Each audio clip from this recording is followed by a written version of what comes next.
मस्तिष्क रात के आकाश को देख अचंभित रहा।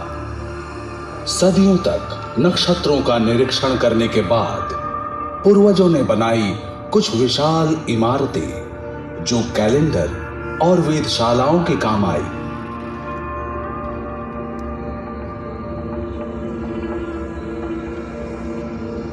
इंग्लैंड में लगभग 4000 साल पहले निर्मित स्टोनहेंज संभवतः अंग्रेजों की वेधशाला ही थी।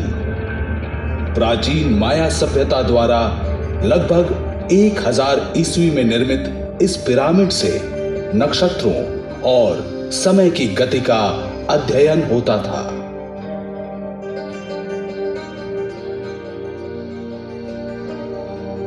लेकिन विज्ञान और तकनीक के विकास ने महाकाश के बारे में हमारी पुरानी सोचों को बदल दिया।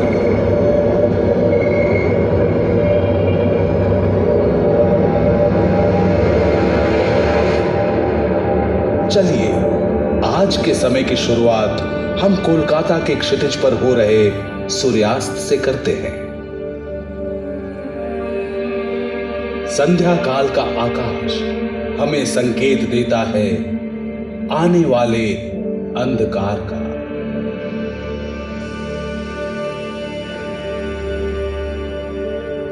गुम होते उजाले में टिमटिमाते बिंदु उभरते हैं।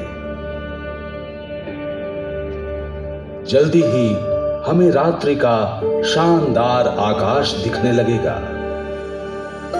महाकाश के एक कोने में खड़े होकर हम नक्षत्रों से भरे असीम आसमान को देखते हैं, मानो ये हमें आमंत्रित कर रहा हो।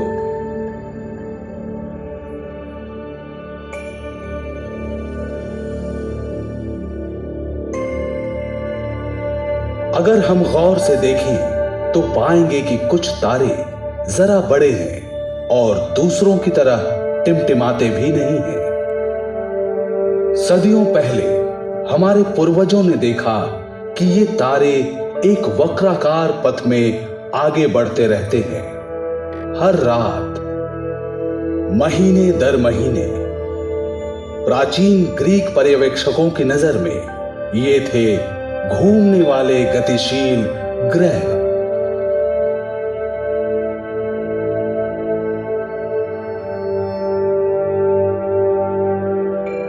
अब हम जानते हैं कि ये सुदूर में बसे खूबसूरत ग्रह हैं जिन्हें रोशनी मिलती है हमारे ही सूर्य से।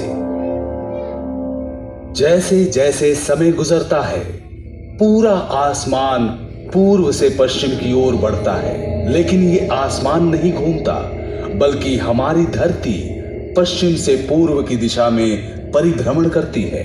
तारों से सज्जित शामियाने में सिर्फ एक नक्षत्र स्थिर है, ध्रुव तारा यानी पोल स्टार। कोलकाता में ये उत्तरी आसमान में 22 डिग्री की ऊंचाई पर दिखता है। रात के आकाश में इधर उधर बिखरे तारों में हमारे पूर्वजों ने महाकाश की संरचना को समझने की कोशिश की। उन्होंने देखा कि एक दूसरे की तुलना में ये तारे पूरे साल लगभग एक ही दूरी पर रहते हैं। आसमान में एक दिशा सूचक सा बनाने के लिए उन्होंने नजदीक स्थित तारों के समूह को लेकर 88 संरचनाएं बनाई और उन्हें काल्पनिक रेखाओं से जोड़ा।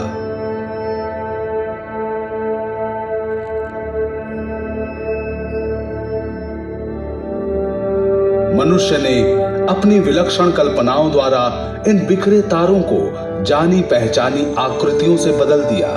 संभावनाओं से भरे हमारे ब्रह्मांड की कहानी, द कॉस्मिक कोलिशन।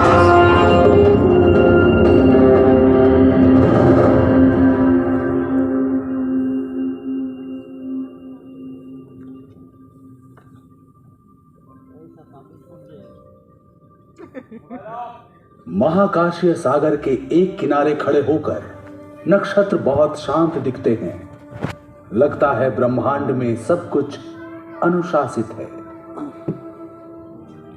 जब रात के अंधेरे में अचानक ही कुछ नया दिखता है तो हमें हैरत होती है।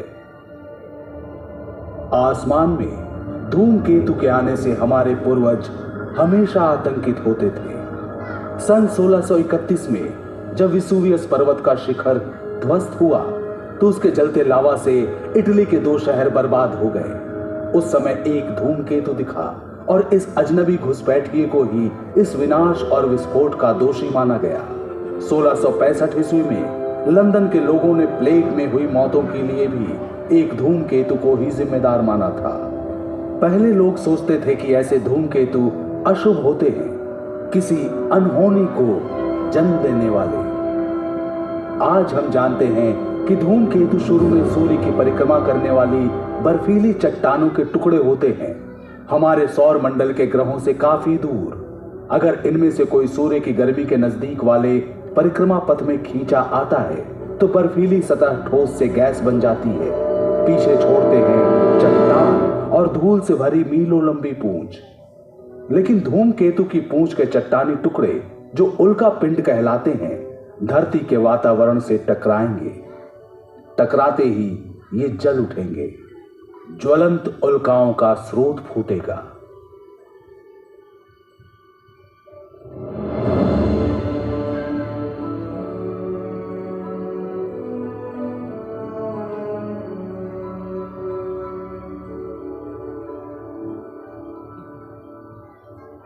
आजकल कभी कभी लगता है कि धरती पर स्थितियां बहुत ज्यादा और बहुत जल्द बदल रही हैं। बात सिर्फ धरती की नहीं, ब्रह्मांड में परिवर्तन ही शाश्वत है। नक्षत्र, ग्रह, अन्य निहारिकाएं भी हमेशा गतिशील हैं, हमेशा ही गुरुत्वाकर्षण के चिरस्थायी बल से बंधी हुई हैं। कभी कभी ये आपस में टकरा जाते हैं। ये खतरे की घंटी हो सकता है, लेकिन टक्कर दरअसल फायदेमंद हो सकती है और खूबसूरत भी। चलिए मेरे संग एक सफर पर धरती के करीब और हमारी गैलेक्सी से बहुत दूर देखिए कि कैसे महाकाश के इन टक्करों ने हमारा अतीत रचा, वर्तमान प्रभावित किया और भविष्य को गढ़ेंगे। हमारे चंद्रमा के जन्म को लेकर कितने सारे सिद्धांत हैं। हाल में वैज्ञानिकों ने एक और सिद्धांत प्रतिपादित किया। समय काल में पीछे चलते हैं 4.5 अरब साल पहले अतीत में, जानते हैं कि उनके अनुसार क्या हुआ था।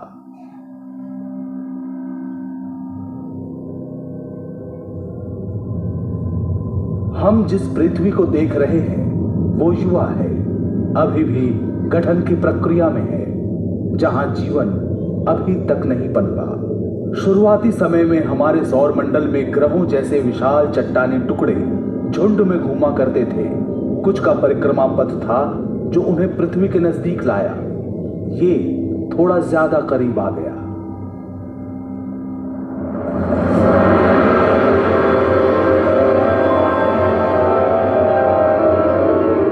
इस टक्कर से पृथ्वी लगभग नष्ट हो गई। अंतरिक्ष में फैला पिघला हुआ लावा, ज्यादातर लावा वापस विध्वस्त ग्रह पर गिरा।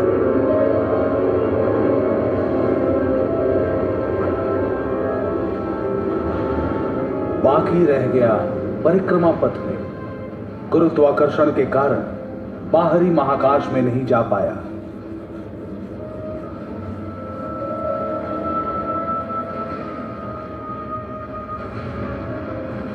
जब ये खुरदुरे चट्टान धरती के चारों ओर घूमने लगे, गुरुत्वाकर्षण ने इन्हें एक साथ किया।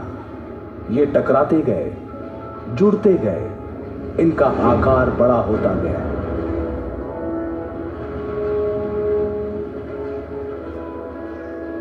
कुछ ही सप्ताहों में ये टुकड़े जुड़कर विशाल और विशाल हो गए।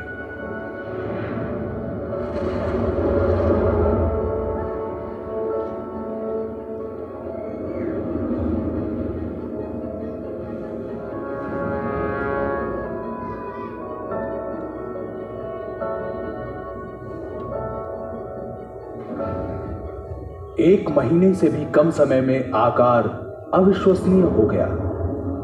चांद का जन्म हुआ। बिल्कुल सही, सिर्फ 1 महीने में बना था हमारा चांद। ये है आज का चंद्रमा, सोचकर अचरज होता है कि एक भयानक टक्कर के कारण आज रात का आसमान चांदनी बिखेरता है, लेकिन ये सच है। कारण हजारों थे, अलग अलग, लेकिन इन टक्करों से ही धरती पर जीवन पनप सका। आघात ने धरती की धुरी को झुका दिया, जिससे ऋतु परिवर्तन हुए।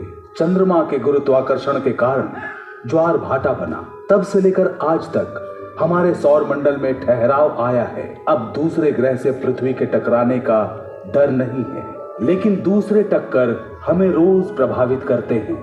कुछ खास टक्करों में शामिल है हमारा सूर्य भी। फिक्र न करें, इतनी जल्दी धरती जाकर सूरज से टकराने वाली नहीं है। हमारा परिक्रमा पथ नियंत्रित है और अरबों सालों तक ऐसा ही रहना चाहिए। लेकिन धरती पर हर जीवन निर्भर है सूर्य में होने वाली टक्करों पर।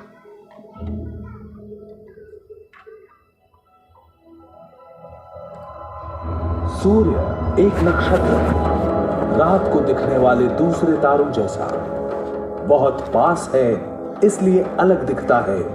एक बड़ा चमकीला सुनहरा पिंड, लेकिन सूर्य में कुछ भी सुहाना नहीं है। ये जो गहरे निशान देख रहे हैं सौर धब्बे हैं। प्रत्येक धब्बे का आकार पृथ्वी जितना। सौर धब्बे का रंग गहरा दिखता है क्योंकि सूरज पर यह सबसे ठंडे स्थान है। तापमान 4400 डिग्री सेंटीग्रेड। बाकी का सूर्य तो और भी गर्म है। दूसरे नक्षत्रों की तरह सूर्य की ऊर्जा भी सूक्ष्म कणों यानी प्रोटॉन के टकराव से निकलती है। हर सेकंड सूर्य में असंख्य प्रोटॉन टकराते और बुझते रहते हैं, जिससे असीमित परिमाण में ऊर्जा निकलती है। अधिकतर ऊर्जा सूर्य को प्रकाशवान बनाती है। इनमें से कुछ के कारण सूर्य की सतह पर चार्ज कणों की निरंतर धारा बहती है, जिसे सौर पवन कहते हैं, और जो करोड़ों मील प्रति घंटे की रफ्तार से सौर मंडल में निकलती है। या कम अंतराल और तीव्र गति वाली सौर आंधी जो कणों को महाकाश में उड़ा देती है। अभी हम नासा के उपग्रह द्वारा खींची गई सौर आंधी की सच्ची तस्वीरें देख रहे हैं। उसे स्थिर देखा। सौर आंधी का बादल उपग्रह से टकराया और चित्र लेने वाले उपकरण पर छा गया।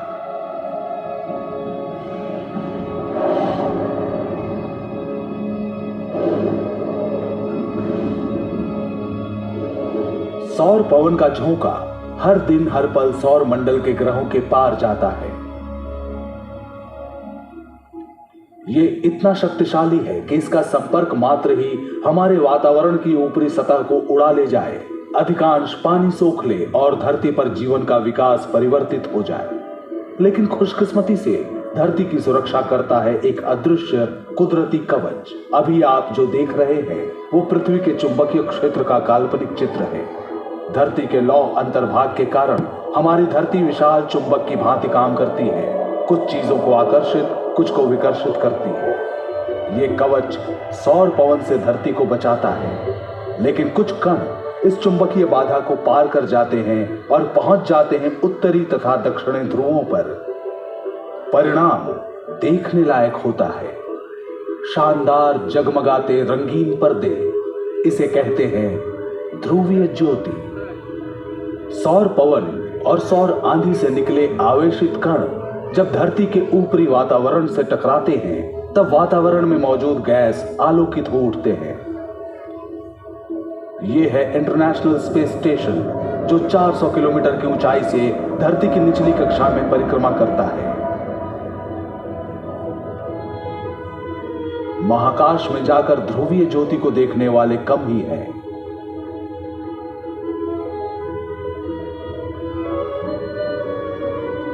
जिस टक्कर के कारण ये ज्योति निकलती है वो धरती की सतह से 100 से 480 किलोमीटर के बीच होती है। जहाजों के उड़ान पथ से भी ऊंचा।